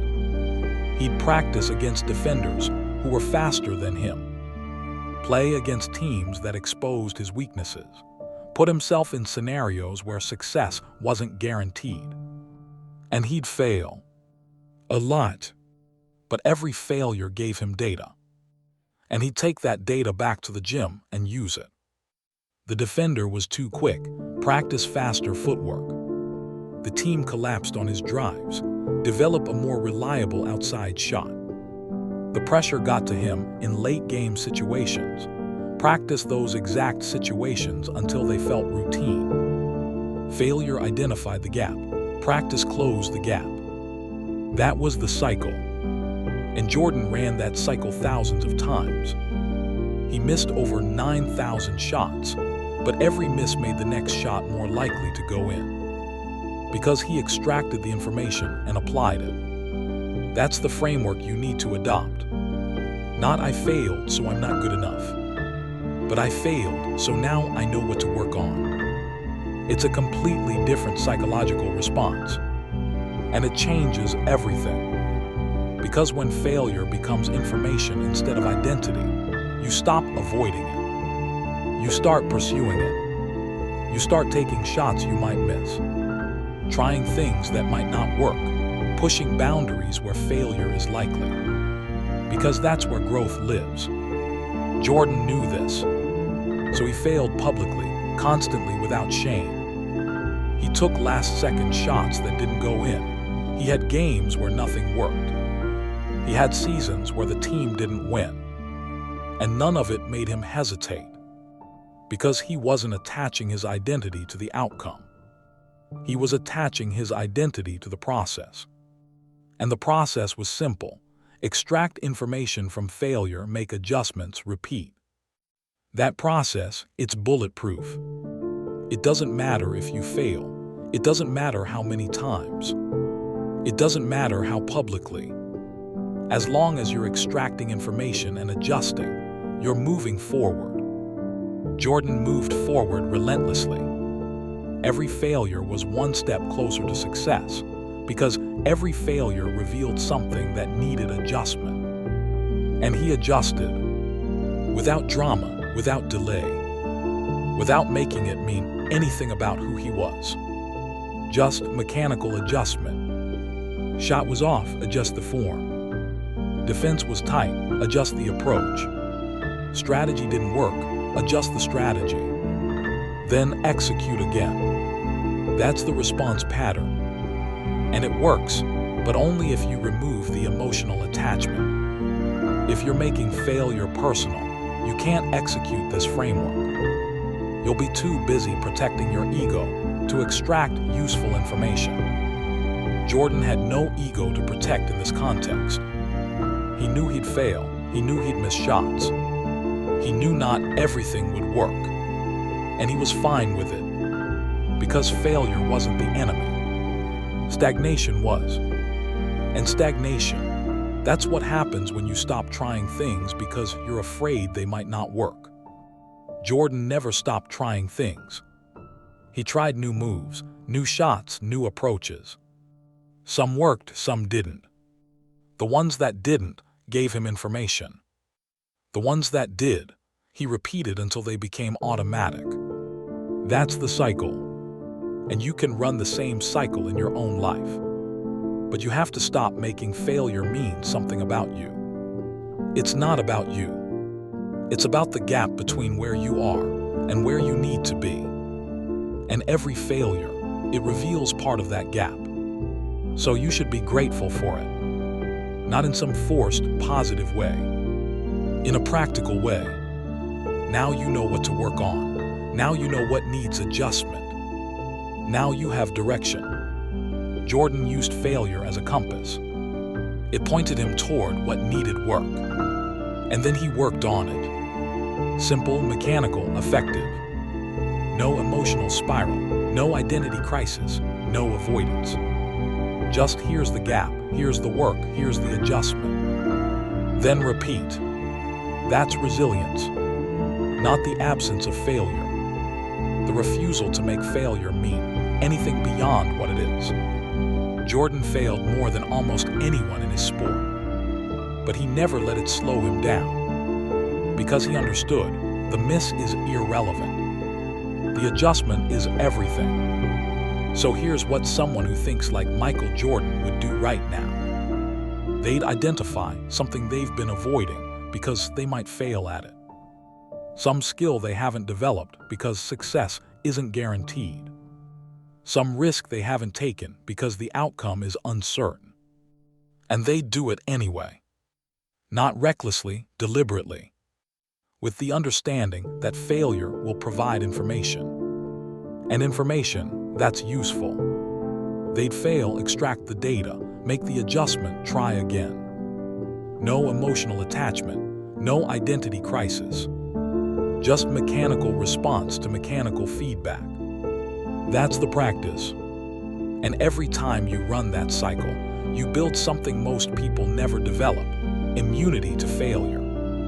Not because you stop failing, because you stop caring about it in the wrong way. You care about the information. You don't care about what it means about you, because it doesn't mean anything about you. It just means you haven't closed the gap yet. And gaps, they close. One adjustment at a time, one failure at a time, one repetition at a time. Jordan closed every gap he encountered. Not because he was perfect, because he was willing to fail as many times as it took to extract enough information to succeed. 9,000 missed shots, 6 championships. The failures didn't prevent the success. They built it. In the next chapter, we'll talk about pressure, about how Jordan used it to reveal what was real and what was performance. But for now, just find one thing you've been avoiding because you might fail. Then fail at it. Extract the information. Adjust. And try again. That's the work. Michael Jordan wanted the ball in the final seconds. Always. Even when he'd missed his last 5 shots. Even when the defense was keyed on him. Even when passing to an open teammate was the safer play. He wanted it. Not because he was arrogant. Because he'd been there before. Thousands of times. Just not in front of a crowd. Jordan engineered pressure in practice, deliberately, relentlessly. He'd run sprints until his legs were burning, then practice game-winning shots. He'd simulate crowd noise. He'd add defenders. He'd make the consequences real. Miss the shot, run more. Make it still run more. Because pressure in games was only a test of what he'd already built in practice. And he'd built immunity. That's the framework most people never understand. Pressure doesn't break you. It just reveals what was already broken. If you collapse under pressure, it's not because the pressure was too much. It's because your preparation was incomplete. Jordan never collapsed. Not because he was fearless. Because pressure felt familiar. He'd manufactured it so many times in private that when the real moment came, it was just another Tuesday. Same shot, same feeling, same process. Just with 20,000 people watching. But that didn't change anything, because he'd already done the work when nobody was watching. Think about the last time you faced real pressure. A moment where everything was on the line, where people were watching, where failure was public. How did you respond? Did you execute like you practiced? Or did you discover you hadn't practiced that scenario at all? Because that's what pressure does. It filters. It separates people who prepared from people who performed preparation. Jordan knew the difference. He'd see players who looked great in practice, then disappeared in games. Players who could execute when nothing mattered, then froze when everything did. And he knew why. They'd practiced the skill, but they hadn't practiced the pressure. So when pressure showed up, it was unfamiliar, uncomfortable, overwhelming. Jordan made pressure familiar. He didn't wait for high-stakes moments to figure out how he'd respond. He simulated them constantly. Late in practice, when everyone was exhausted, he'd run game-winning scenarios. With consequences, with defenders talking trash, with everything on the line. And he'd miss sometimes. Because that's the point. You need to fail under pressure in practice so you know how it feels. So you can build the response pattern. Miss the shot, reset, shoot again. No panic, no spiral. Just mechanical response. That's what he built. And when the finals came down to one shot in the final seconds, the response was already programmed. He'd been there 1,000 times. Just not with cameras. Here's what most people do. They avoid pressure in practice. They keep things comfortable. They work on skills in low-stakes environments where failure doesn't hurt. Then they wonder why they freeze when stakes get real. Jordan did the opposite. He sought out the most uncomfortable practice scenarios he could create. The ones that made his heart race, the ones where failure felt real. Because if practice didn't make him uncomfortable, it wasn't preparing him for anything. Games make you uncomfortable. Pressure makes you uncomfortable. So practice needed to make him uncomfortable too. Otherwise, it was just theater. And Jordan had no interest in theater. He wanted preparation that transferred. That meant simulating not just the skill, but the conditions under which the skill would be needed. Exhaustion, noise, consequences, doubt. Defenders who knew what was coming. All of it. So when game conditions matched practice conditions, there was no adjustment period. He just executed. Because he'd already solved this exact problem hundreds of times. That's the advantage of engineering pressure. It removes surprise. Pressure only overwhelms you when it's unexpected. When you haven't experienced it before, when you don't know how your body will respond. Jordan knew exactly how his body would respond. Because he'd tested it relentlessly. He knew what it felt like to take a game-winning shot while exhausted. He knew what it felt like to execute under noise and chaos. He knew what it felt like when the defense was perfect and he had to create something anyway. He'd practiced all of it, so nothing in game surprised him. Other players would talk about how different the pressure felt in the finals, how the stakes changed everything, how they couldn't replicate that feeling in practice. Jordan never said that, because he'd replicated it hundreds of times. He'd made practice harder than games. So games felt manageable. That's the shift you need to make. Stop practicing in comfort. Start practicing in conditions that mirror the real thing. If you're going to present in front of people, practice in front of people, not in your room alone. If you're going to perform under time pressure, practice under time pressure, not with unlimited time to get it right. If you're going to execute while exhausted, practice while exhausted, not when you're fresh and focused. Match the conditions. Jordan understood this instinctively. He knew that the person you are in practice, that's not necessarily the person you are under pressure. Pressure reveals the truth. It reveals whether you actually know the skill, or whether you can just execute it when conditions are perfect. It reveals whether your confidence is real or whether it's just the absence of challenge. It reveals who you actually are versus who you're pretending to be. And Jordan wanted to know the truth. So he created pressure constantly. Not to punish himself, to reveal gaps. Every time pressure exposed a weakness, he knew exactly what to work on. Can't make the shot when exhausted, build more endurance. Can't execute when the defense knows what's coming, develop counters. Can't handle the mental weight of consequences, practice with real stakes. Pressure was his diagnostic tool.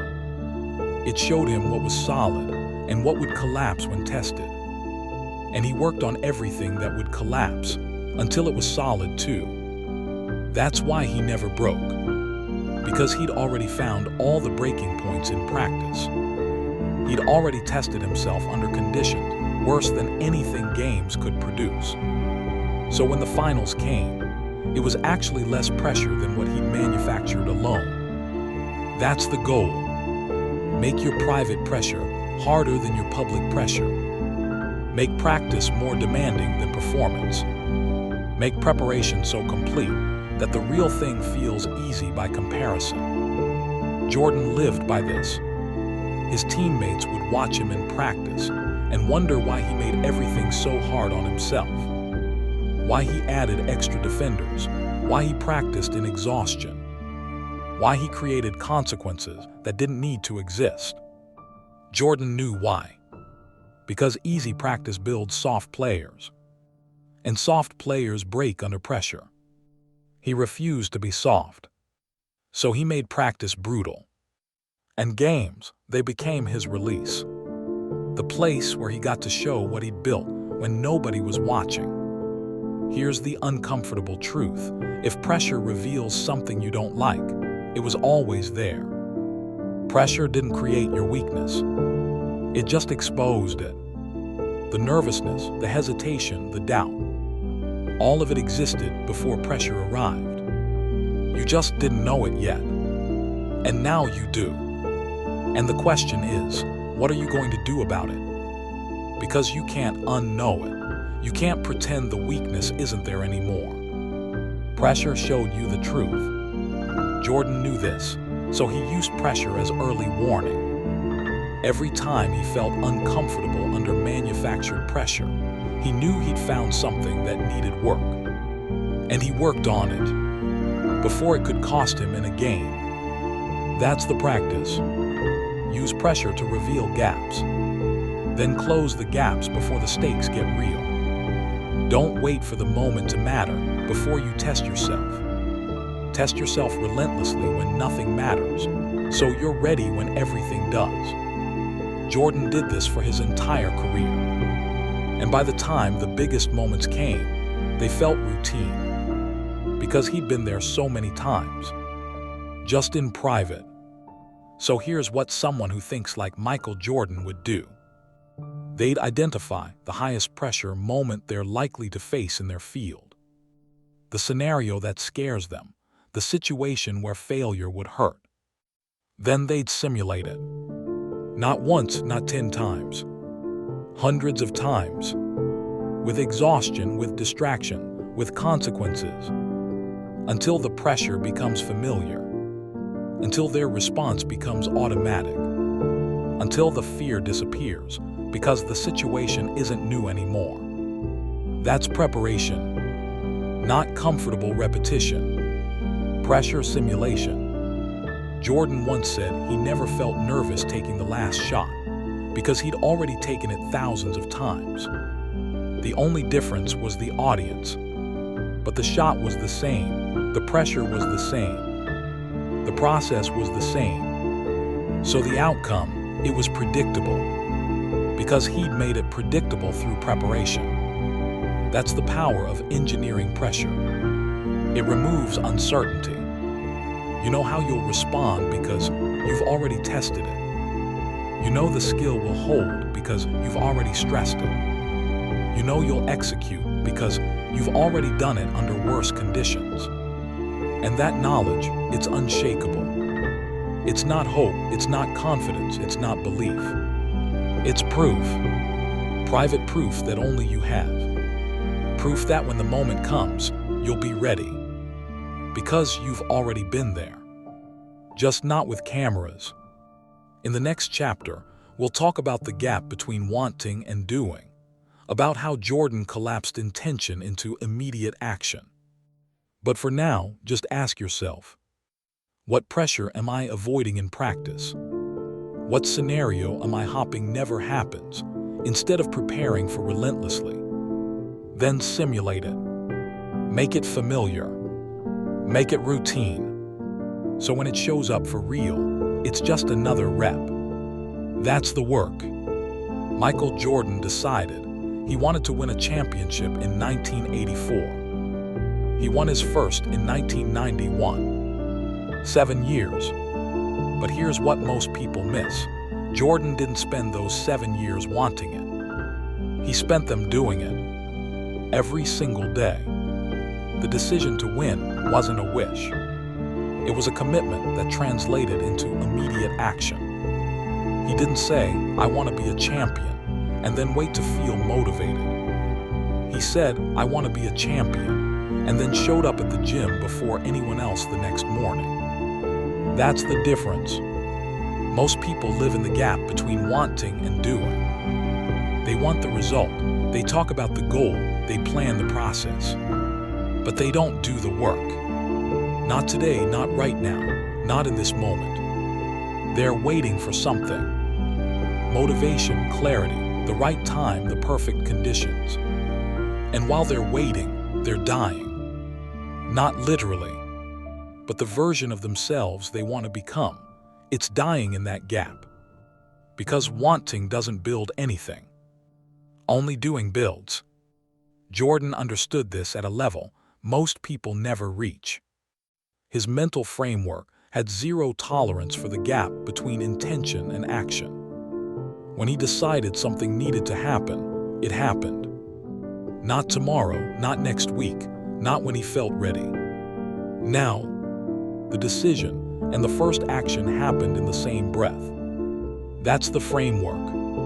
And it's the framework that separated him from everyone else who wanted the same things he wanted. They all wanted championships. They all wanted to be great. They all had intention. But Jordan was the only one who collapsed intention into immediate action. Every single time. Think about your own life right now. How many things do you want that you're not actively doing? How many goals are sitting in that gap, waiting for you to start? How long have they been waiting? Because here's what Jordan knew. Every moment you delay is a decision. Not a pause, not a preparation period, not strategic patience. A decision to stay exactly who you are. The gap between wanting and doing, it's comfortable. You get to feel good about having the intention without facing the discomfort of execution. You get to tell yourself you're going to do it without actually doing it. You get to maintain the fantasy that you're someone who will without becoming someone who does. And that fantasy, it's killing you. Slowly, quietly, comfortably. Jordan refused that comfort. When he identified something he wanted, he moved on it immediately. Not because he was impulsive, because he understood that delay is a form of self-betrayal. Every time you delay action, you're telling yourself you can't be trusted. You're proving that your decisions are negotiable, that your commitments are conditional, that your intentions are just words. And once you establish that pattern, discipline becomes impossible. Because why would you trust yourself to do something hard later when you won't do something easy now? Jordan never established that pattern. His word to himself was law. When he decided something, it was done. Not planned, not scheduled. Done, or at minimum, started immediately. Because the starting was everything. The starting is where most people fail. They decide they want something, then they give themselves time to think about it, to plan it, to prepare for it. And in that time, the intention dies. Because thinking about action is not the same as taking action. And the more you think without doing, the harder doing becomes. Jordan knew this, so he eliminated thinking time. The decision included the first action. Always. When he decided to improve his three-point shooting, he didn't schedule a time to start practicing. He went to the gym that day. When he decided to add muscle, he didn't research programs for a week. He started lifting immediately. When he decided something needed to change, it started changing.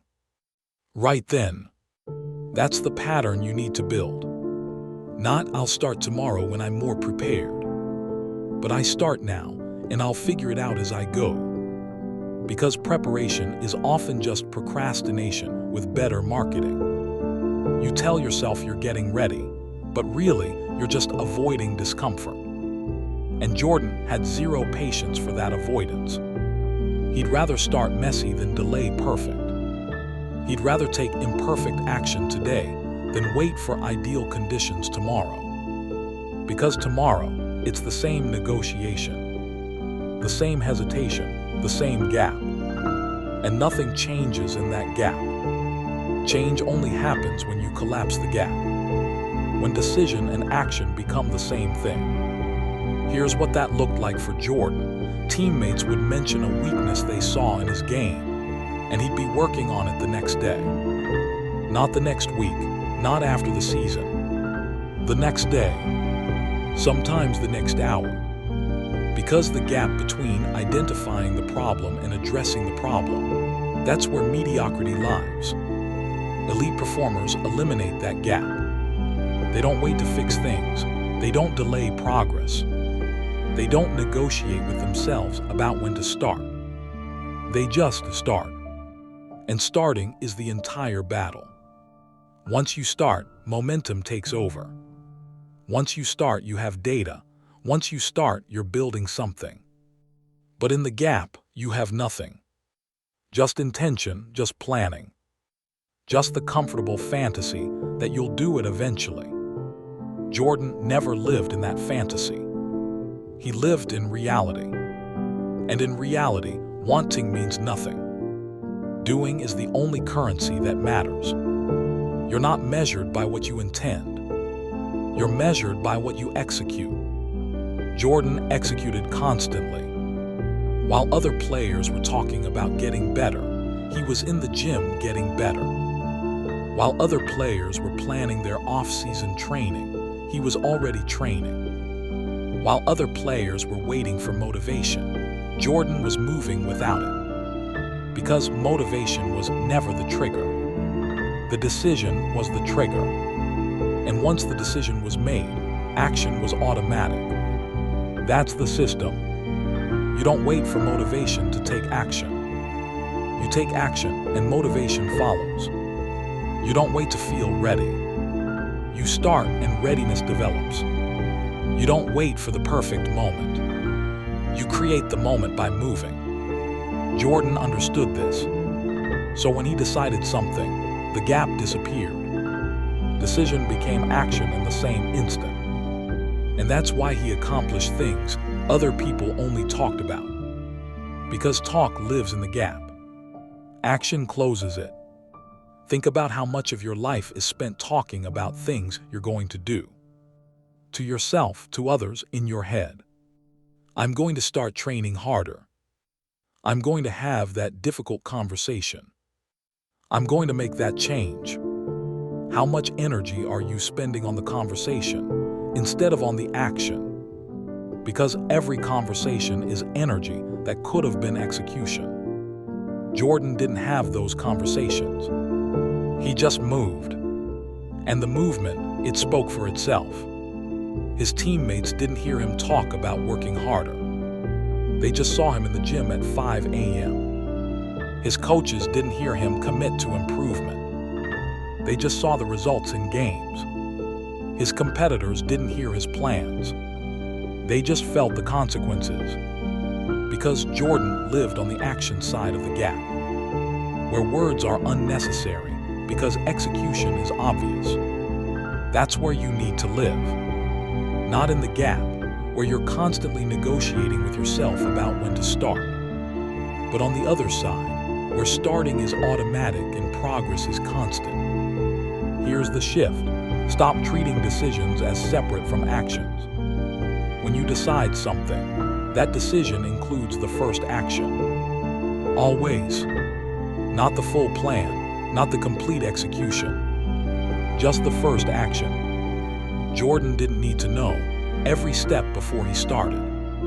He just needed to know the first one. Then he took it. Immediately. And the second step revealed itself, and the third. But none of them reveal themselves if you're standing still in the gap. They only reveal themselves when you're moving. So you have to move first. Before you're ready, before you have clarity, before you feel motivated. You move and everything else follows. That's the framework Jordan lived by. And it made him relentless.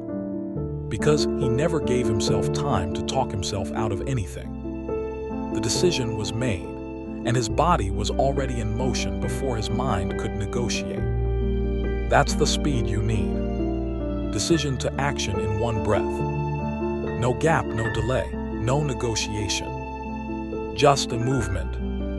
Most people think they need to build up to this, that they need to develop the discipline first, then they can eliminate the gap. Jordan knew it works the other way. You eliminate the gap, and that builds the discipline. Every time you collapse decision into immediate action, you're proving to yourself that you can be trusted. You're building evidence that when you decide something, it happens. And that evidence, it's what discipline is built from. Not willpower, not motivation. Evidence that you do what you say you'll do. Jordan had decades of that evidence. So when he decided something in the finals, his body didn't question it. It just executed. Because the pattern was established, decision equals action. Always. No exceptions. That's what you're building toward.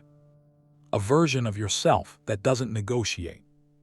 A version that decides and moves in the same moment. A version where the gap between wanting and doing doesn't exist.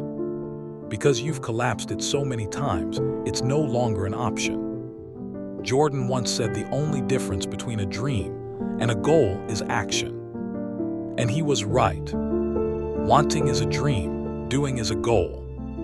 And everything in your life right now, it's evidence of which side of that line you live on. So here's what someone who thinks like Michael Jordan would do right now. They'd identify one thing they've been wanting, one goal that's been sitting in the gap, one decision they've been delaying, and they'd take the first action. Right now.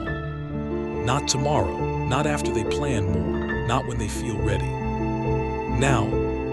One action, immediate, small is fine. But it has to happen now. Because that's how you collapse the gap. One immediate action at a time. Until immediate action becomes your default. Until the gap disappears entirely. Until you become someone who does, not someone who wants. That's the shift.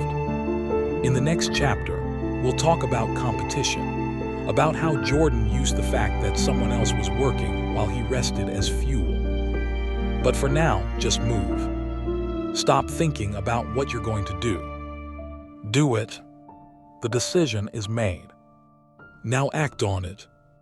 Michael Jordan had a rule about off days. They didn't exist. Not in the way most people think about them. When his teammates took a day off, Jordan was in the gym. When the season ended and players went on vacation, Jordan was training. When everyone else was resting, Jordan was working. Not because he loved training more than everyone else. Because he knew something they didn't. Somewhere right now, someone was getting better. And if he wasn't working, they were gaining ground. That thought, it never left him. It wasn't motivation. It wasn't passion. It wasn't love of the game. It was paranoia. Cold, calculated, competitive paranoia. Jordan operated under the assumption that his competition was always working, always improving, always hunting. And if he rested while they worked, they'd eventually catch him. So he didn't rest. At least not the way normal people rest. Because rest for Jordan was still competitive. He'd take a day off from basketball and spend it lifting weights. He'd take a break from practice and study game film. He'd finish a season and immediately start preparing for the next one. Because the competition never stopped. And neither did he. This is the mindset most people can't sustain. They work hard for a while, then they relax. They push through a season, then they coast. They hit a goal, then they celebrate. And while they're celebrating, someone else is working. Jordan never celebrated long enough for that to happen. He'd win a championship, show up to the parade, then be back in the gym the next week. Working on things he noticed during the finals. Things that almost cost them, things that needed to be better. Because he knew that his competitors were watching the same finals, studying the same film, identifying the same weaknesses. And whoever fixed them first would have the advantage next season. Jordan refused to give them that advantage. So he worked. While they rested, while they celebrated, while they convinced themselves they'd earned a break, Jordan was eliminating the weaknesses they'd identified. That's competitive awareness. Not confidence, not arrogance. Just the cold understanding that effort doesn't happen in a vacuum. Your competition is real, they're working. And every moment you're not, they're gaining. Think about your own field right now, your own competition. While you're resting, what are they doing? While you're taking it easy, are they taking it easy? While you're deciding whether to put in the work today, have they already started? Because if the answer is yes, you're falling behind. Not dramatically, not all at once, but steadily, quietly, irreversibly. Jordan understood this viscerally. He'd watch players take summers off, then wonder why they were a step slower when the season started. He'd see competitors skip training sessions, then act surprised when Jordan outworked them in games. He'd notice people celebrating success, while he was already building the next level. And it gave him an edge they couldn't understand. Because they thought rest was recovery, Jordan thought rest was opportunity. Opportunity for someone else to catch up. And he refused to give them that opportunity. So his rest was strategic, minimal, calculated. Just enough to stay healthy. Never enough to lose the edge. Because the edge, that's what separates winners from everyone else. And the edge is maintained through relentless work when no one's watching. Here's what Jordan knew. Your competition doesn't care about your excuses. They don't care that you're tired. They don't care that you've already done a lot. They don't care that you feel like you've earned a break. They're just working. And while they're working, they're getting better. And when they get better, you get worse by comparison. That's the reality. You're not competing against a static standard. You're competing against people who are actively improving. So staying the same, it's actually falling behind. Jordan never stayed the same. Even in his final seasons, when he'd already won everything, he was still finding ways to improve. Still studying film, still adjusting his game, still working on weaknesses. Because he knew that the moment he stopped improving, someone younger, hungrier, more desperate would pass him. And he'd rather retire than let that happen on his watch. That's the level of competitive awareness you need to develop. Not paranoia about failure, paranoia about complacency. The understanding that every moment you're comfortable, someone else is uncomfortable and working. And discomfort, that's where growth happens. Jordan lived in discomfort. While other players were at home, comfortable resting, Jordan was in the gym, uncomfortable working. And that gap, it compounded. Day after day, week after week, season after season. Until the gap between Jordan and his competition was so wide they couldn't close it. Not because he was more talented, because he never gave them a chance to catch up. He worked while they rested. He improved while they maintained. He pushed while they coasted. And by the time they realized what was happening, it was too late. The gap was unclosable. That's what you're building toward. Not a temporary advantage. An unclosable gap. But you only build that through work that never stops. Through effort that continues when motivation fades. Through discipline that operates regardless of how you feel. Jordan's teammates would ask him why he worked so hard in the off-season. Why he couldn't just take a real break. Why he acted like someone was always chasing him. Jordan would just look at them. Because someone was always chasing him. And if he stopped, they'd catch him. It's that simple. Your competition is working right now. While you're listening to this, while you're thinking about working, while you're deciding whether today is the day you push or the day you rest. They're not deciding, they're doing. And every moment you spend deciding, they're pulling ahead. Jordan never spent time deciding. He just worked. Because work was the default, rest was the exception. And the exception only happened when absolutely necessary. Most people have this backwards. They rest by default. They work when motivated. They push when inspired. Jordan worked by default. He rested when required. He pushed regardless of inspiration. That's the shift. From rest being normal and work being special, to work being normal and rest being strategic. From comfort being the goal, to discomfort being the standard. From taking days off, to taking days on. Jordan didn't take days off, he took days on. Days where he worked even harder than normal. Days where he attacked weaknesses. Days where he built the gap. And those days, they added up. Over a career, they added up to thousands of extra hours. Thousands of extra repetitions. Thousands of extra adjustments. All while his competition was resting. Thinking they'd catch up later. Thinking they had time. Thinking Jordan was just naturally better. He wasn't naturally better. He was paranoid about being caught. And that paranoia, it fueled work that nobody could match. Here's the uncomfortable part. You're probably not working like this. You're probably taking real breaks, real rest days, real time off.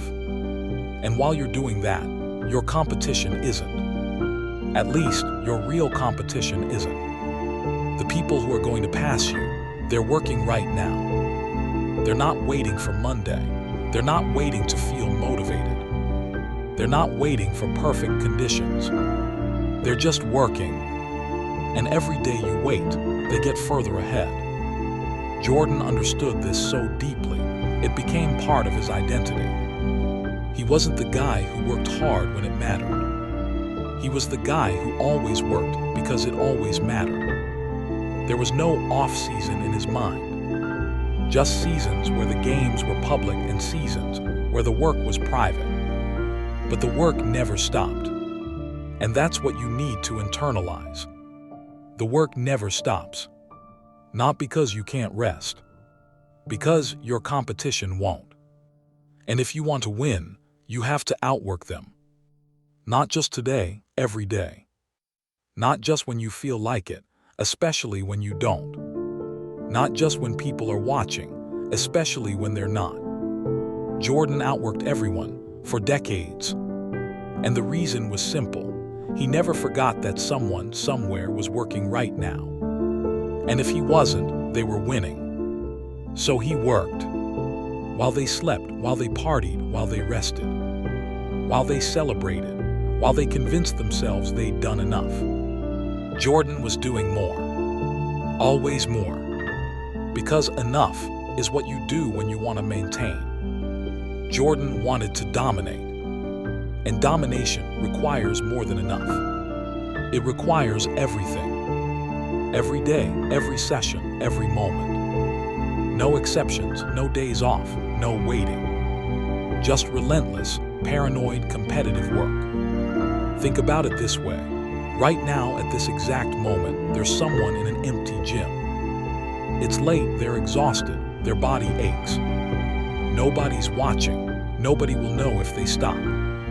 But they keep going. Because they know you're not. And that knowledge, it's fuel. Jordan was that person in the empty gym. And he knew his competitors weren't. That's the edge. So here's what someone who thinks like Michael Jordan would do right now. They'd stop reading this as theory and start applying it as practice. They wouldn't wait until tomorrow to implement this mindset. They'd start today. Right now. They'd identify what they should be working on. Then they'd work on it. Not later, not when they feel ready, not after they rest. Now. Because while they're deciding, their competition already started. And every moment of hesitation is ground lost. Jordan never lost ground voluntarily. He never gave his competition an opening. never gave them a chance, never gave them time to catch up. He just worked constantly, relentlessly, paranoidly, until the gap was so wide they stopped trying to close it. That's the goal. Work until your competition stops competing. Work until they realize they can't keep up.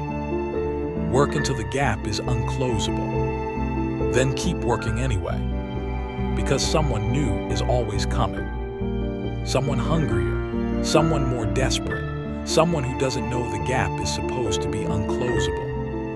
And if you stop, they'll close it. Jordan never stopped. In the final chapter, we'll talk about how all of this builds into unbreakable grit, about how resilience isn't discovered in crisis, it's installed through routine. But for now, just remember, your competition is working. Right now. The only question is, are you? You know when Michael Jordan's toughness was built. Not in the finals, not in Game 7.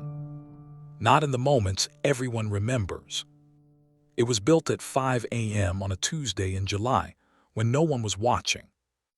It was built in the 1,000th repetition of a drill that stopped being interesting after the 50th. It was built in the decision to keep going when every part of him wanted to stop, and no one would have known if he did. That's where grit comes from. Not from crisis, not from pressure, not from the moment when it matters, from the boring decisions you make when nothing matters. Jordan understood this in a way most people never do. He knew that toughness isn't something you summon when you need it. It's something you install when you don't. It's a structure you build deliberately, quietly, in low-stakes moments, so it's already there when the stakes get high. And Jordan built that structure for decades. Every morning he showed up early when he could have slept in. Every time he chose the hard option when the easy option was right there.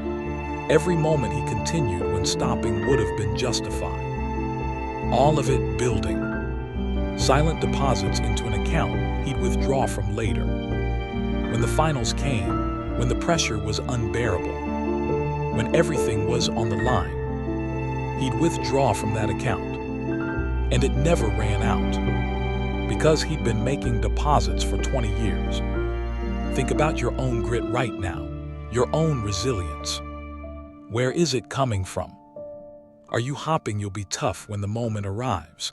Or have you already built the toughness you'll need? Because hope isn't a strategy, and resilience isn't discovered during crisis. It's installed during routine. Jordan installed it daily. In moments no one saw, in decisions no one scored, in discipline that had no audience. He'd finish practice and his teammates would leave. Jordan would stay, not because he loved it, because that's when grit gets built. When you're tired and alone, and no one cares whether you continue or stop. That's the moment. That's where toughness comes from. Not from the highlight reel. From the hours before and after the highlight reel. The unglamorous, repetitive, silent hours where you choose the hard thing for no reason, except that you decided to. Jordan made that choice thousands of times. And every time he made it, he was building something. Something that couldn't be seen yet. Something that had no immediate payoff. Something that only mattered later. But it mattered enormously later. Because when Game 6 of the finals came and Jordan had the flu and could barely stand, his body kept going. Not because he discovered new strength in that moment. Because he'd already built the strength in 10,000 moments before. Moments when he was tired but kept training. Moments when he was sore but didn't skip. Moments when stopping would have been reasonable but he continued anyway. All those moments, they compounded into a toughness that couldn't be broken, because it had been tested privately, repeatedly, until it was unbreakable. That's the framework. You don't wait for the hard moment to find out if you're tough. You build toughness in easy moments so you already know. You don't hope you'll push through when it matters. You practice pushing through when it doesn't, until pushing through becomes automatic. You don't discover resilience. You install it, one boring decision at a time. Jordan's toughness wasn't genetic. It wasn't a gift. It wasn't something he was born with. It was something he built. Deliberately, methodically, privately. In moments no one celebrated. In decisions no one noticed. In discipline no one witnessed. And that's exactly why it was unbreakable. Because it wasn't built for an audience. It was built for him. It wasn't built to look good. It was built to work. It wasn't built in one heroic moment. It was built in 10,000 mundane ones. Here's what most people miss. The moments that build grit aren't dramatic. They're boring. It's the decision to train when you don't feel like it. It's the choice to continue when you're tired. It's the discipline to show up when no one's watching. Those moments, they feel like nothing. They feel like they don't matter. But they're everything. Because when the moment comes that feels like everything, you're just accessing what you already built. Jordan accessed his preparation constantly. Every time he played hurt, every time he executed while exhausted, every time he performed under pressure. He wasn't being heroic. He was just withdrawing from the account he'd been funding for years. In silence, in private, in moments that didn't photograph well. That's where unbreakable grit comes from. Not from the crisis, from the routine before the crisis. Not from the pressure, from the practice before the pressure. Not from the moment everyone sees, from the 1,000 moments no one saw. Jordan built his toughness in empty gyms at dawn. He built it in the extra set when everyone else had stopped. He built it in the decision to keep going when his body begged him to quit, and no one would have blamed him if he did. All of it building, all of it compounding, all of it preparing him for moments he couldn't predict yet. And when those moments came, he was ready. Not because he rose to the occasion, because he'd already built the capacity to handle the occasion. The occasion just revealed what was already there. That's the truth about resilience. It's not created in the moment. It's revealed in the moment. And what gets revealed is whatever you built beforehand. Jordan built unbreakable toughness. So that's what got revealed. Most people build hope. So when the moment comes, they hope they'll be strong enough. And hope, it breaks under pressure. Preparation doesn't. So the question isn't whether you'll be tough when it matters. The question is, are you building toughness right now when it doesn't matter yet? Are you making the hard choice when no one's watching? Are you continuing when stopping would be easier? Are you disciplined when there's no immediate reward? Because those decisions, they're deposits. And you'll need to make withdrawals eventually. The world will test you, pressure will come, adversity will arrive. And in that moment, you won't discover new strength. You'll just access what you already built. Jordan proved this over and over. The flu game wasn't a moment of discovered resilience. It was the reveal of decades of built resilience. The final shot against Utah wasn't a heroic moment. It was the withdrawal from years of deposits. The 6 championships weren't luck or talent. They were the inevitable result of 20 years of silent preparation. Public resilience is just private preparation under lights. That's it. Nothing mystical, nothing magical. Just the predictable outcome of thousands of boring decisions made when no one was watching. Jordan made those decisions every day. Not because he was superhuman, because he understood the math. Small deposits compound. Over time, they build into something massive, something unbreakable. And when you need it, it's already there. You don't have to find it, you don't have to summon it. You don't have to hope for it. You just access it, because you already built it. That's the system, and it works for anyone willing to make the deposits. You don't need Jordan's talent. You just need his discipline. The discipline to make the hard choice when it's boring, when it doesn't count, when no one's scoring it. That's where grit comes from. Not from the moment that matters, from the 1,000 moments that didn't seem to matter. Jordan never wasted those moments. Every morning he had a choice, sleep in or get up early. Every practice he had a choice, coast or push. Every routine day he had a choice, maintain or improve. And every time, he chose the harder option. Not because it felt good, because he was building something. Something he'd need later. Something that would make the difference between breaking and bending, between collapsing and continuing, between hopping and knowing. Jordan built the knowing through years of silent decisions that no one celebrated. And when the world tested him, the knowing held. Every time. So here's what someone who thinks like Michael Jordan would do. They'd stop waiting for a crisis to test their toughness. They'd start building toughness right now, today. In this boring moment that doesn't feel important. They'd make the hard choice. The one no one will notice. The one that doesn't feel like it matters. And they'd make it again tomorrow, and the day after, and every day, knowing that each choice is a deposit.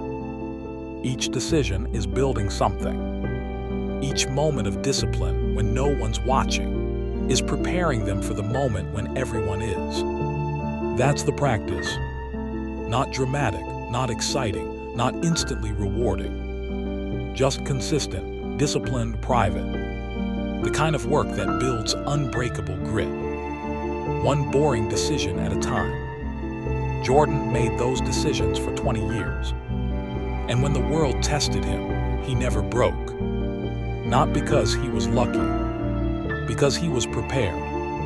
Not because he discovered strength, because he'd already installed it. Not because the moment made him tough, because he'd built toughness in 10,000 moments before. That's how it works. Grit is built in silence. It's only proven under noise. And if you want to be unbreakable when the noise comes, you need to start building now. In the silence, when no one's watching, when it doesn't feel important. Make the hard choice anyway. That's the deposit. And one day, you'll need to make a withdrawal. Make sure the account is full. You've heard how Michael Jordan thinks. Now the question is whether you're willing to think that way. Because here's what this entire audiobook has been about. Jordan didn't rely on talent. He didn't rely on luck.